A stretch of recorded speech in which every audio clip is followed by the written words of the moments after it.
जैसा कि आपने पिछली वीडियो में देखा था, हम पहुंच गए हैं पाली सिटी, जो कि जोधपुर के बिल्कुल पास में है। और आते ही आर्या की नजर पड़ी इन लव बर्ड्स पर, जो कि बहुत ही खूबसूरत थे। इस तरह के बर्ड्स घर में होते हैं तो अलग ही तरह की हैप्पीनेस और माहौल रहता है। और उसके बाद में आर्या की मुलाकात एक और मेंबर से हुई। तो आर्या एनिमल्स को लेके काफी एक्साइटेड रहती है। उसको जब भी मौका मिलता है वो इनसे जरूर जाके मिलती है। और यहाँ पे भी उनका एक पेट है। हम पाली पहुंच गए थे और उसके बाद में जो है, ये देखिए आर्या को, इसका आज बहुत ही ज़्यादा मन कर रहा है इधर से उधर खेलने का, क्योंकि यहाँ पे मिट्टी वगैरह है तो उसको बहुत मज़ा आ रहा है। बच्चों को मिट्टी चाहिए आखिरकार खेलने के लिए। तो अभी जो है मैं बाहर आई हूँ और इनके पास एक बहुत ही क्यूट सा डॉगी है जिसका नाम है टोक्यो। तो उसके लिए इन्होंने जो है चपाती बनाई है, तो मैं उसको देने के लिए आई हूँ। शायद उसको पता भी चल गया कि मैं आई हूँ चपाती लेके। टोक्यो, टोक्यो, कम कम कम। वो कई बार आया था, लेकिन क्या है कि मैं नई आई हूँ तो इसीलिए थोड़ा सा शायद हेजिटेट कर रहा था खेलने की कोशिश। तो वो पास नहीं आ रहा था लेकिन खेलने की कोशिश कर रहा था। टोक्यो, टोक्यो,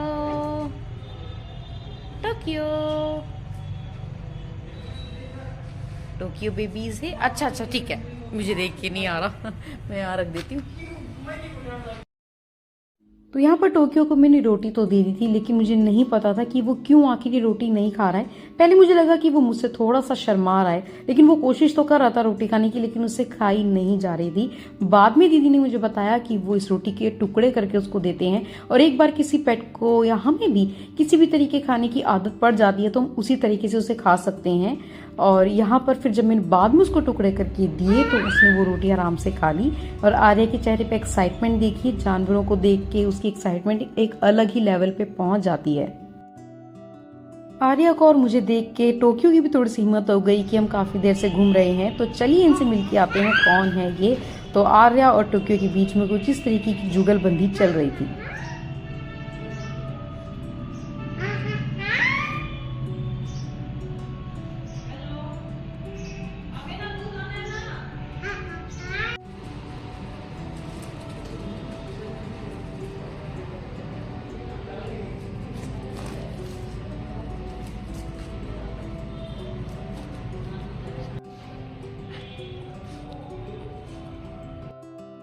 घर में नए मेंबर्स को देख के टोक्यो भी काफी एक्साइटेड था और वो इसी तरीके से बाहर बैठा रहता था।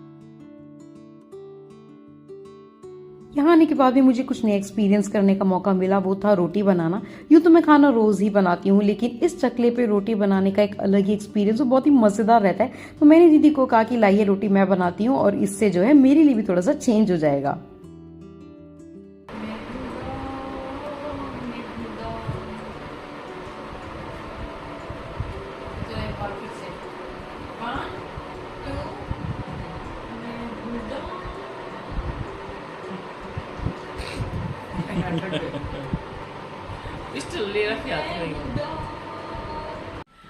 सो हाय एवरीबॉडी, मॉर्निंग हो चुकी है और मेरा चेहरा देख के आपको पता चल ही रहा होगा कि जो है मैं रात को जो है ठीक से सो नहीं पाई, क्योंकि कल रात को ना मुझे तबीयत थोड़ी सी ख़राब लग रही थी।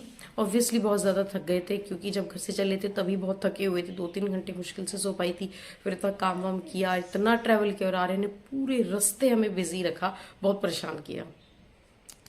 तो इससे क्या है कि बहुत ज़्यादा आराम नहीं कर पाए। रात को भी मैं जब सोने लगी तो मेरे को काफ़ी अजीब सा महसूस हो रहा था, बहुत ज़्यादा थकान और ठंड सी लग रही थी। तो इस तरह की कुछ चीज़ें थी। तो फिलहाल हम अभी उठ चुके हैं और रेडी होने के बाद में हम कहाँ जा रहे हैं, क्या पहनने वाले हैं, ये सबसे ज़्यादा ज़रूरी है। खैर, तो वो मैं आपको बताऊँगी, क्योंकि अभी रेडी हमें होना है, तो फटाफट से चलते हैं। तो आज हो गया है डे 2। कल हम जहाँ से आए थे वहीं से अब नई डेस्टिनेशन के लिए हम निकल रहे हैं। एंड दिस इज मी, और हमारे साथ सभी जा रहे हैं। देखिए बीच में आ रहे के कर्ली से बाल आ रहे हैं, जो कि लुक मैंने बाद में चेंज कर दिया था। तो आइए आपको दिखाते हैं कि हम आखिर कहाँ जा रहे हैं।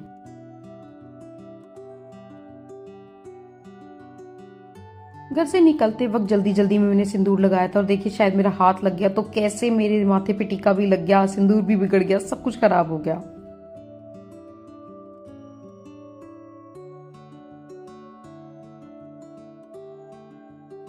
पाली के आसपास बहुत सारे अच्छे मंदिर हैं और ये भी उनमें से एक मंदिर है। मुझे इसका नाम तो नहीं पता, लेकिन ये काफी ऊंचा जो है पहाड़ी पे बसा हुआ है और यहाँ के लोग बताते हैं कि यहाँ पर 500 सीढ़ियां हैं जिसे पार करने के बाद ही आप मंदिर में दर्शन कर सकते हैं।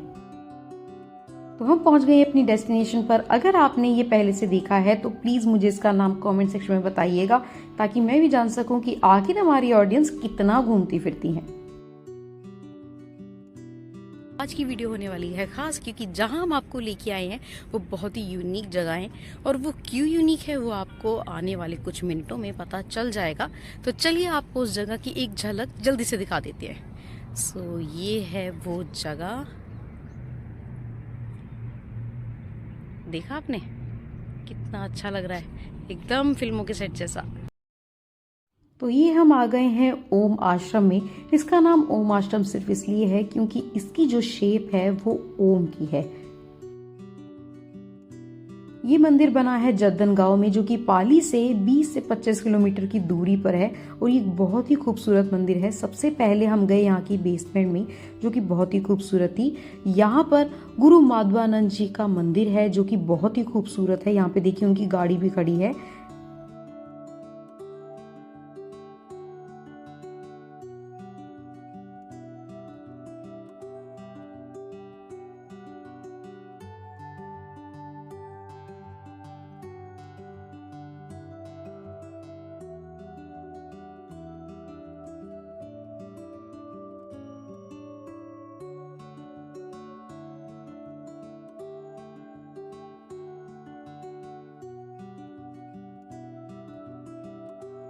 कहा जाता है कि इस मंदिर को ओम की शेप देने के लिए यहाँ पे 108 कमरे बनाए गए हैं। इसके साथ में ही यहाँ पर लाइब्रेरी और ऐसी ही कुछ और चीजें भी है। इस मंदिर का आर्किटेक्चर ओवरऑल बहुत ही ज्यादा खूबसूरत है। ये जो पत्थरों पे नक्काशी की गई है ये बहुत ही ज्यादा अच्छी लगती है, खासकर अगर सामने से देखी जाए। आप एक बार तो इसको हाथ लगा के छूना ही चाहेंगे। और ये हम आ गए हैं मेन मंदिर में। इस मंदिर की सबसे खास बात ये है कि यहाँ पर एक साथ में 1008 शिव मूर्ति और साथ ही 12 ज्योतिर्लिंग एक ही मंदिर में है। दर्शन करने के बाद में हम जा रहे हैं इस मंदिर के पीछे के हिस्से में, लेकिन उससे पहले आपको बता देती हूँ मैं कि इस मंदिर को लगभग 2000 पिलर सपोर्ट करते हैं। साथ ही ये 135 फुट ऊंचा है। मंदिर के पीछे के हिस्से में ऐसा कुछ चांद के आकार का बना है। कहा जाता है कि शिवजी के सर पर जो चांद होता है ये वही चांद है। तो वापस आते हुए हो गई थी रात और आते हुए हमने एक डिफरेंट रूट लिया और ये रूट बहुत ही ज्यादा अच्छा था। एकदम गलियों में से होके हमें निकलना था, जो कि मुझे बहुत एक्साइटिंग लगा। सो घर आने के बाद में अब हो गई है कुकिंग की तैयारी शुरू। दीदी देखे लगे हुए हैं काम में और ये हर वक्त कुछ ना कुछ जो स्पेशल बनाते रहते हैं। जो भी इनके घर आता है ना, हो ही नहीं सकता कि वो जब भी आए तो वो कुछ स्पेशल खा के ना जाए। तो कुकिंग इनकी स्पेशलिटी है। तो आज वो ये बना रही हैं। ये कुछ लग रहा है लेकिन मुझे पता नहीं इसका नाम क्या है। थोड़ा सा इसका नाम वगैरह बता दो। शाही पनीर। शाही पनीर, ये कोई अलग तरीका, क्योंकि मैंने इस तरीके से नहीं देखा कि साबुत टमाटर डाले और सब चीजें साबुत ही है इसमें। इससे ये बन जाएगा ना मसाला, इसके बाद इसको ठंडा करके मिक्सी में मैश करेंगे। ओह, तो ये मीठा होता है या नमकीन होता है? नहीं, ये चटपटी बनेगी, मीठी भी और चटपटी भी। मैंने कहा था ना कि जब भी आप आओगे ना कुछ नया और स्पेशल करके जाओगे। ये देखिए खुशबू बहुत अच्छी आ रही है। खुशबू तो अच्छी आ रही है बहुत सारी, क्योंकि इसमें गरम मसाला था और टमाटर साबुत गरम मसाला, टमाटर डाले थे ना, काफी सारे टमाटर, हरी मिर्ची और प्याज, लहसुन भी शायद। और टेस्टी खा के देखना, इसमें तो कोई दोहराई नहीं। फैन है इस सब्जी के सब। सही बात, फैन है, सही बात है। बच्चे बहुत शौक से खाते हैं। किसी का बर्थडे वगैरह आता है तो मैं ये बनाती हूँ। अब हमारे व्यूवर्स भी फैन बनने वाले हैं, जैसे ही आज मैं उन्हें बताऊंगी और बिल्कुल ऑनेस्ट रिव्यू हमेशा की तरह दूंगी कि कैसा बना है, फिर उसके बाद में जो है वो भी हो जाएंगे इसके फैन। पनीर के साथ साथ में बनने वाली थी दाल, जिसके लिए हम कर रहे थे यहाँ पे तैयारी, मिर्च और टमाटर काट के। और इसी दौरान दीदी ने ये मसाला ठंडा कर लिया था। इसके बाद में इसे पीसा और साथ में ही दाल भी बन रही थी। यहाँ पे सब चीजें एक साथ ही हो रही थी। बीच बीच में कभी लहसुन कूटा जा रहा था दाल के लिए, कभी पनीर की तैयारी हो रही थी। और ये देखिए दाल भी हमारी इसी बीच में रेडी हो गई। तो यहाँ पे प्रॉपर रेस्ट ना करने की वजह से मेरी जो पीठ है बहुत दुख रही थी। आ रहे देखिए मुझे कैसे देख रही है यहाँ पे। पनीर और दाल के बाद में यहाँ पे बन रही तीसरी सब्जी, जिसके लिए हमने तेल गरम किया, उसमें लहसुन, प्याज, टमाटर, हरी मिर्च सब कुछ डाल दिया। और यहाँ पे देखिए हमारा मसाला कितना अच्छा लग रहा है पका हुआ। इसके बाद में हमने इसमें डाल दी वो सब्जी का नाम अगर आपको पता हो कमेंट सेक्शन में ज़रूर बताइएगा। और जब खाना बन रहा था तो आर्या देखिए किस तरीके से अपने आप को बिजी रख रही थी। और तो यहाँ पे हमारा पनीर भी रेडी है, सारे मसालों को पीस लिया, उसमें केचप डाला, कसूरी मेथी और पनीर भी हो गया रेडी। और ये है मेरा डिनर, जिसमें देखिए मैंने दोनों सब्जियां ली, साथ में दाल और चावल भी लिए। वैसे तो मैं रात को सिर्फ चावल खाती हूँ, लेकिन क्योंकि इतनी अच्छी सब्जियां बनी थी तो मैंने सोचा इसे रोटी के साथ में ट्राई करते हैं, उसी के साथ में तो असली टेस्ट आएगा। तो उसमें मैंने साथ में दोनों सब्जियां खाई जो कि बहुत ही अच्छी थी। और उसके बाद में मैंने टेस्ट किया इन्हें चावलों के साथ में, और मेरे चेहरे पे खुशी देख के आप बता सकते हैं कि मुझे चावल कितने ज़्यादा पसंद है। तो डिनर हमने कर लिया है, आज बहुत ही मज़ा आया क्योंकि इतनी सारी चीज़ें थी। और यही फ़ायदा होता है परिवार के साथ में लंच या डिनर करने का, क्योंकि एक साथ रहते हैं तो बातें करते हैं, अच्छा सा खाना खाते हैं।